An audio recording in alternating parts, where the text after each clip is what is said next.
with Kelvin Banks today, and the draft, we're right up until the draft here, and you're still getting your work in. How are you feeling? You feeling loose and relaxed and just good about everything?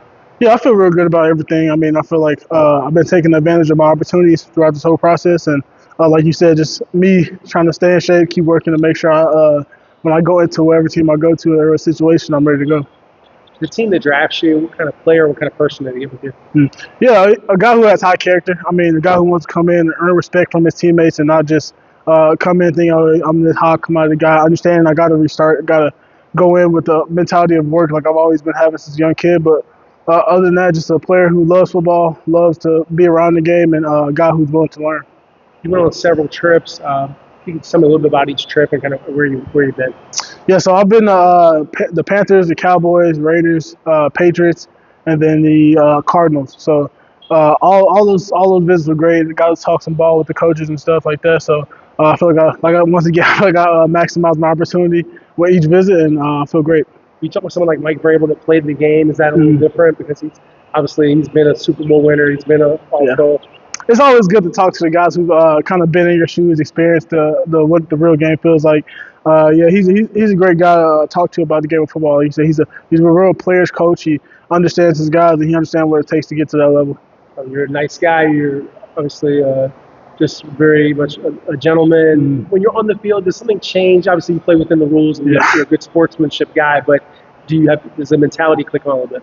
Yeah, for sure. I kind of feel like you have to. I mean, you can always be a nice guy, a modern guy off the field, but when you get on the field, like you said, you can play between the rules, but you got to have a certain type of mindset to get on that field and play with other guys who's looking at the same goal as you are. They're trying to feed their family, and you trying to do the same. So you definitely got to have a different mindset stepping on that grass. Yeah, if it's me versus you, it's got to be me. Yes, sir, most definitely. When you think about the rookie year, and every situation will be different. Some places they're going to say, hey, we want you to be our left tackle. Some might say, hey, we want you to play guard, and maybe we're going to have you eventually be the left tackle. What's the kind of thinking, your goals for your season, how you kind of approach it? Yeah, honestly, like I said, earn their respect first, and then whatever spot they want to put me in, I just go in there and play football. I don't care if it's center, I don't care if it's guard, tackle. If I'm part of the best five, then I'm going to play. I love the game of football too much to kind of be worried about what positions a team is going to put me at. If they believe me to go on the field and play, then that's what I'm going to do. At Summer Creek, you got great coaching, and that was where it started. What was it like going from Summer Creek to Austin and now here at the NFL? Yeah, it was kind of all the way up. My whole experience was kind of good for me, especially like in high school. Coach Harrison was always tough on us, just how they were in college, and I'm expecting the same thing in the NFL. So I've always had that experience and mindset to go out and try to make sure I outwork my opponents. Outstudy them and things like that. It started from a young age with my dad as well. So it's always been it was a good experience for me going from my young self to who I am now. You have a big family? Like medium. I got a brother and a sister. Yeah. So it's three of us. Oldest, or? I'm the youngest. Yeah. So my sister is the oldest. My brother's the middle child. And I'm the youngest. That makes you tougher?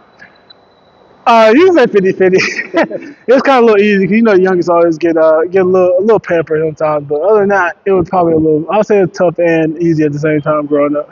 Your dad is a long haul truck driver? Yeah. He does kind of a little bit of both. So sometimes he'll long haul and sometimes he works for local companies. I think you mentioned he gets up like it's dark outside when it's like 4 a.m. Yeah. So as of now, yeah. When I was younger, he used to get up early, like 4 a.m. Probably didn't get back to like 8, 9, 10 o'clock at night. But now since he got a little older, he started to tone it down a little bit. So now he's probably waking up at probably 5, but gets home at a decent time. So probably like 6 o'clock around there. The example he said, what did it mean to the work ethic? And obviously you saw it. It wasn't like he really probably even had to say a lot, but you could see what he was doing, the sacrifice he was making for the family. Yeah, it meant a lot to me, especially I know it meant a lot to my other family members as well. Just seeing him go to work and not complain at all, not once. He's always been that guy who made sure he put food on the table all the time, whether if we had the most or we didn't have the most. So it definitely set a good example for me to show me how it is to provide for your family and how you have to go to work and approach every day. You're an emotional guy, and do you think, even if you are kind of laid back personalities, this energy you give off, when they call your name, you get the phone call, you'll be with your family, do you think you'll cry? What do you think the emotions are going to be like? I couldn't really say. Probably, I mean, it's definitely going to be a moment where it hit me where it's like, dang, this is what all I've worked for. Now it's here. Now I got to keep going. But I'll say 50-50, probably. I know my mom's going to cry hard, so seeing her cry, it might shed me a little tears, but I will have to see when it happens. The Texans, they weren't one of the teams that you had a 30 visit with. They do pick 25th, and they are looking for offensive linemen. They've met with a lot of linemen. Yep. And during the draft process, have you had any contact with Houston, and what was that like? Yeah, so after combine prep, after combine, I met with them on, I believe it was a Zoom, I met with them. And then before pro day and then after pro day, I met with them as well. So I had a little bit of contact with them. So, like, I think I saw D'Amico Ryans and Nick Casario were in Austin, watching you, watching Matt Golden, watching all the guys, and then Matt visited. So they've been very aware of the Longhorns.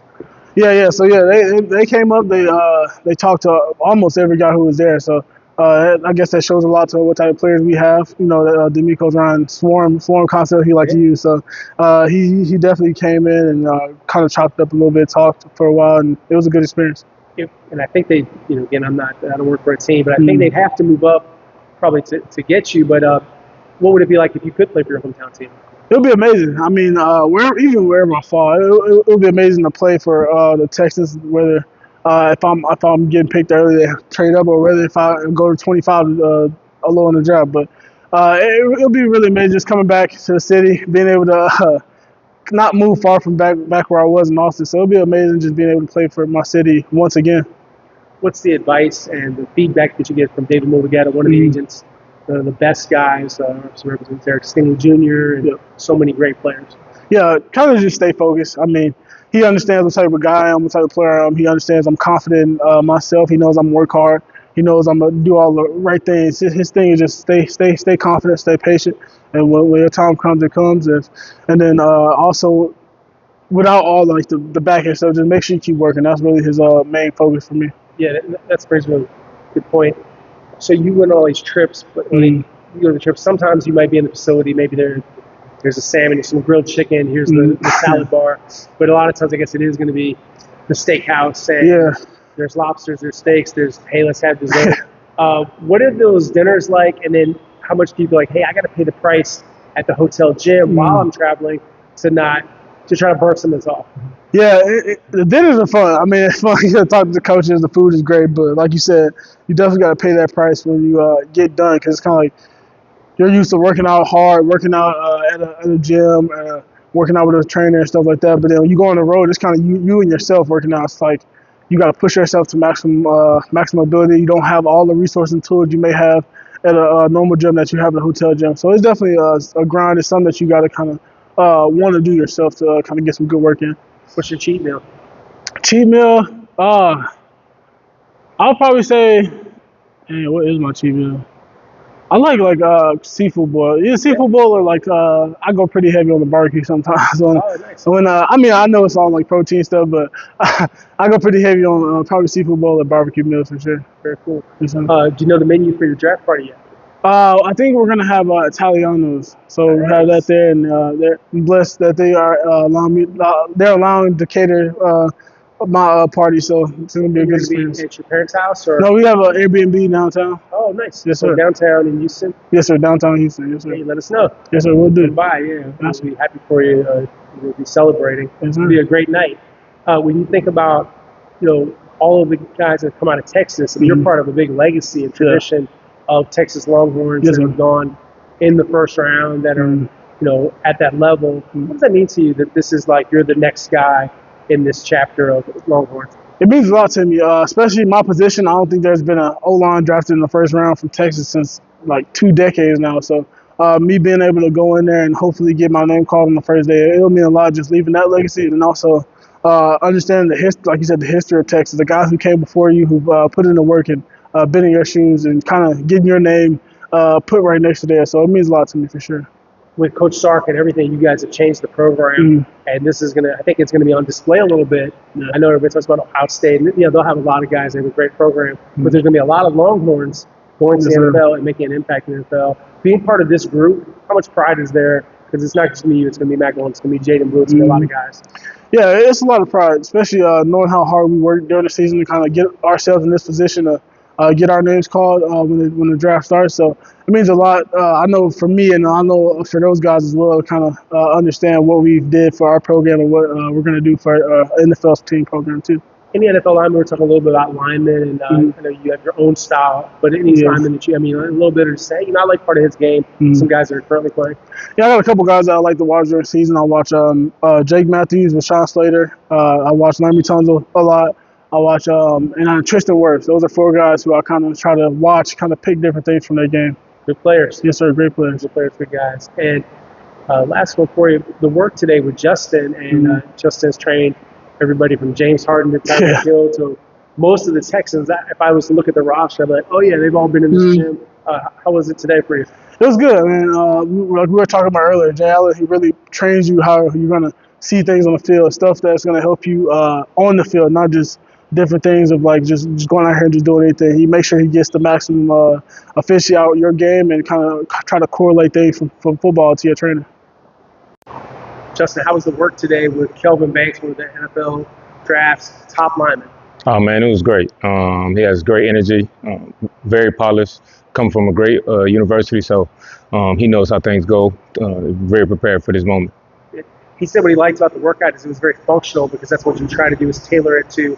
He's a lineman, so you were having him get into things that look like pass sets or run blocking, and also having his core stay strong, so when he's in a good football position, he can be explosive.